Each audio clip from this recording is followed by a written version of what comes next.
Combien notre Dieu est étonnant. Donc nous devons toujours regarder ce que Dieu peut faire pour nous et non seulement regarder à ce qui nous a été fait. Combien d'entre vous comprennent aujourd'hui que tout ce que Dieu nous dit de faire ou de ne pas faire et qui est écrit dans ce livre est pour notre bien? Je veux que vous compreniez que notre obéissance ne change rien pour Dieu. Elle ne va pas lui améliorer la vie. Oui, le royaume s'accroîtra si nous obéissons à Dieu, mais vous savez, voilà la vérité. Si vous ne laissez pas Dieu vous utiliser, il trouvera quelqu'un d'autre. Non, mais croyez-moi, Dieu ne sera pas incapable de faire quelque chose parce que nous refusons d'obéir. Il trouvera quelqu'un d'autre. S'il doit chercher parmi 1000 personnes, il trouvera quelqu'un pour faire la chose qu'il vous a demandé de faire et que vous n'étiez pas prêt à faire. Je ne sais pas ce que vous en pensez, mais moi, je veux m'impliquer dans tout ce que Dieu fait dans le monde aujourd'hui. Je veux faire partie de ce que fait Dieu. Je ne veux pas gaspiller ma vie. Donc Paul a dit, écoutez, je vous supplie, au nom de la miséricorde de Dieu, de faire une consécration absolue de vos corps. Romains 12, 1, finissons de le lire. Présentant tous vos membres et facultés. Cela veut dire votre pensée, votre bouche, vos mains, vos pieds, votre attitude, vos finances, vos distractions, vos relations. Présentez tout ce que vous avez comme un sacrifice vivant. Un sacrifice vivant. Dans l'Ancien Testament, on offrait toujours des sacrifices morts. Dieu ne s'intéresse pas aux sacrifices morts. Il veut un sacrifice vivant. Saint, consacré et agréable à Dieu, qui est votre service rationnel, raisonnable, intelligent et votre culte spirituel. Et j'aime la façon dont Paul le dit, et il dit « Et ne vous comportez pas comme si c'était trop ». C'est la chose la plus raisonnable à faire. Donnez le tout. J'ai dit hier soir que bien des fois nous sortons avec Jésus. Ce que nous devons faire, c'est de nous engager complètement. Amen. Donc engagez-vous complètement. Maintenant, Dieu ne cherche pas les sacrifices. Il cherche l'obéissance. Allons à 1 Samuel chapitre 15. Nous allons faire une petite étude ce matin en utilisant le roi Saul comme exemple. D'abord, Dieu n'a jamais voulu que son peuple ait un roi. Il voulait être leur roi. Mais ils ont insisté et persisté, et donc il leur a donné un roi. Il a trouvé Saul.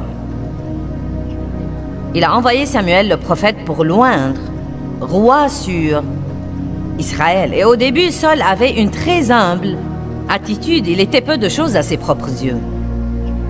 Mais il paraît que quand Dieu commence à utiliser les gens, ou quand de grandes choses commencent à arriver dans leur vie, quand ils sont bénis, c'est difficile de rester humble. Nous commençons à nous en attribuer le mérite. Et « Oh, je suis si grand, je suis meilleur que tous les autres, et donc ça me donne le droit de maltraiter tous les autres. » Et à ce moment-là, Dieu ne laisse pas cette personne garder ce qu'il voulait qu'elle ait. L'œil n'a point vu ce que Dieu pourrait faire par quelqu'un qui lui attribuerait tout le mérite de ce qu'il fait. Verset 1. Samuel dit à Saul, « C'est moi que le Seigneur a envoyé pour t'oindre comme roi sur son peuple Israël. » Oindre. Je vais en fait vous parler ce soir de l'onction, car nous n'entendons plus en parler assez. Il y a une bonne trentaine d'années, quand j'ai commencé à prêcher, c'était tout ce dont on parlait, l'onction. Non mais nous entendions parler de l'onction tout le temps. Nous ferions mieux de compter sur l'onction et de protéger l'onction sur notre vie, et non pas compter sur nos plans astucieux. Amen. Dans ce soir, je vais vous parler de l'onction, qui est la puissance de Dieu dans notre vie, et comment l'obéissance ou la désobéissance l'affecte. Il n'y a rien que vous puissiez avoir dans votre vie qui soit plus précieux pour vous que l'onction du Saint-Esprit. Rien. Absolument rien. Nous avons vécu des moments spéciaux ce matin pendant notre adoration. Une petite mesure supplémentaire de la présence de Dieu et de son onction. Je ne dois même pas prendre la peine de vous l'expliquer. Vous avez tous senti que Dieu était ici. Et quand cela arrive, des choses étonnantes se produisent. Nous sommes rafraîchis, nous sommes fortifiés, nous avons l'espérance, nous croyons.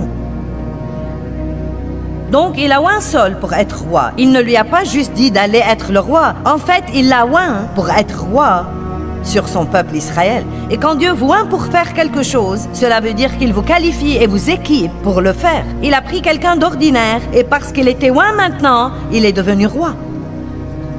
Wow! Verset 2. Ainsi dit le Seigneur des armées, j'ai considéré et je punirai Amalek de ce qu'il a fait à Israël. Amalek était une nation ennemie. Elle persécutait Israël. Dieu a dit, eh bien, j'en ai assez, je vais les punir. Il lui a barré la route quand il montait d'Égypte. Va maintenant, une instruction à Saul, va maintenant frapper Amalek et entièrement veut dire complètement, totalement, tu détruiras tout ce qui lui appartient et tu ne l'épargneras pas. Tu mettras tout à mort, hommes et femmes, enfants et nourrissons, bœufs et moutons, chameaux et ânes. Maintenant, tout de suite, nos têtes disent, eh bien, ce n'est pas juste.